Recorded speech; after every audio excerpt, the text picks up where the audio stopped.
சிவா திருச்சிற்றம்பலம். அன்பு உள்ளம் கொண்ட நமது காசி சொர்ண பைரவா குடும்பத்தில் உள்ள அனைவருக்கும் பரிபூர்ணமான ஆசீர்வாதங்கள். எல்லாமல்ல பார்வதி பரமேஸ்வரன் திருவருளால் நமது செங்கல்பட்டு மாவட்டத்தில் திருமலை வையாவூரில் அமைந்துள்ள நமது சொர்ணாகிருஷ்ண பைரவர் ஆலயமானது பக்தர்கள் க்ஷேமம் வேண்டியும் லோக க்ஷேமம் வேண்டியும் பக்தி பூர்வமாக அனைத்து பூஜைகளும் நடைபெற்று வருகிறது. பக்த மையன்பர்களே, இப்போ நம்ம சொல்லக்கூடிய பதிவு என்னவென்றால், தொழில் ரீதியாக ஏற்படக்கூடிய அனைத்து பிரச்சனைகளுக்கும் ஒரு தீர்வு. இதற்கு என்ன தீர்வு அப்படின்னா, தொழில் ரீதியாக பலவிதமான இடையூறுகள், தொழிலில் நமக்கு ரொம்ப நெருக்கடி கொடுக்கறது, அதே மாதிரி தொழில் ரீதியாக பலவிதமான பிரச்சனைகள், இதுக்கு எல்லாமே தடைகள். அதாவது நமக்கு ஒரு உத்தியோகம் கிடைச்சிருக்கு, அந்த உத்தியோகத்துக்கு நம்ம போக முடியாமல் பல தடங்கல்கள் ஏற்படுறது. அந்த உத்தியோகத்தில் நம்ம போய் நம்ம எவ்வளோதான் நம்ம அந்த இடத்துல அந்த ஸ்தாபனத்துக்கு விழுந்து விழுந்து உண்மையாக செஞ்சாலும் நமக்கு பலவிதமான சங்கடங்கள், கெட்ட பேர்கள் வரக்கூடியது. இப்படி பல விஷயங்கள் சொல்லிகிட்டே போகலாம்.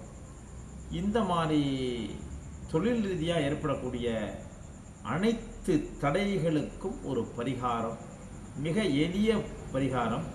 ஆனால் பார்த்தீங்கன்னா இதனுடைய பலன் பெரிதளவு சொல்லலாம்.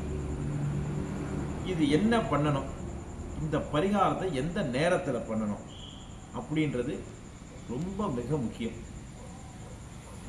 யாருக்கு பண்ணணும் அப்படின்னு கேட்டீங்கன்னா, சாட்சாத் நந்திகேஸ்வரர். நீங்கள் எல்லாரும் கேள்விப்பட்டிருப்பீங்க, சிவாலயத்தில் எல்லா சிவாலயங்களையும் நந்தி எம்பெருமான் இருப்பார். ஒரு வார்த்தை சொல்லுவார், நின்றுட்டு இருப்பார். மறைக்கிறப்ப என்ன வார்த்தை சொல்லுவார்னா, எல்லாருமே சொல்லக்கூடியது, நந்தி மாதிரி நிற்காத, நகர்ந்து போ அப்படின்னு சொல்லுவார். அந்த மாதிரி தொழில் ரீதியாக ஏற்படக்கூடிய தடைகள் கொடுக்குறா பாருங்க தொழிலில், அந்த தடைகள்லாம் யார் நிவர்த்தி பண்ணுவாரா? நந்திகேஸ்வர எம்பெருமான். இந்த நந்திகேஸ்வர எம்பெருமானை நம்ம வழிபாடு பண்ணணும். எப்படி வழிபாடு பண்ணணும் அப்படின்னு கேட்டீங்கன்னா, 11 திங்கட்கிழமை, அந்த திங்கட்கிழமையில் வரக்கூடிய ரிஷப லக்னம், அதாவது நந்திகேஸ்வரருக்கு அந்த ரிஷப லக்னத்தில் நெய் தீபம் 5 நெய் தீபம் ஏற்றி, தங்களால் இயன்றளவு வெத்தலை பாக்கோ இல்லை பழமோ இல்லை தேங்காயோ என்ன நமக்கு சௌரியப்படுறோ, சுவாமி எனக்கு இவ்வளோ இது பண்ணாதான் நான் பலன் கொடுப்பேன்னு சொல்லலை. நம்மளால் முடிஞ்ச ஏதோ ஒரு பழங்களை வச்சு சுவாமி நந்திகேஸ்வரன் பெருமானுக்கு அந்த ரிஷப லக்னத்தில் 5 நெய் தீபத்தை ஏற்றிட்டு நம்மளுடைய பேர் நட்சத்திரத்தை சொல்லி சங்கல்பம் பண்ணி அர்ச்சனை பண்ணமானால் பரிபூர்ணமாக எழுதி வச்சுங்கோ. அவளுக்கு தொழில் ரீதியாக எத்தனை பிரச்சனைகள் இருந்தாலும் அது பரிபூரணமாக நமக்கு நிவர்த்தி உண்டாகும். தொழில் ரீதியாக ஏற்படக்கூடிய எதிரிகள்லாம் என்ன ஆகுவான்னா நமக்கு நண்பர்களாயிடுவாளாம். இது எந்த ஒரு மாற்றமும் இல்லை. இது சத்தியமான ஒரு வாக்கு.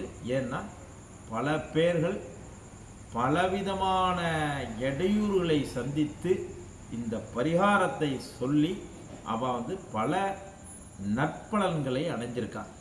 அப்பேற்பட்ட இந்த பரிகாரத்தை பரிபூர்ணமாக நம்பிக்கையோடு நீங்கள் பண்ணுங்க.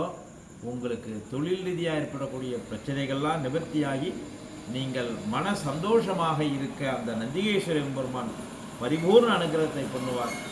ஓம் நமச்சிவாய, நமோ நாராயண, ஓம் ஸ்ரீ பைரவாய நமக.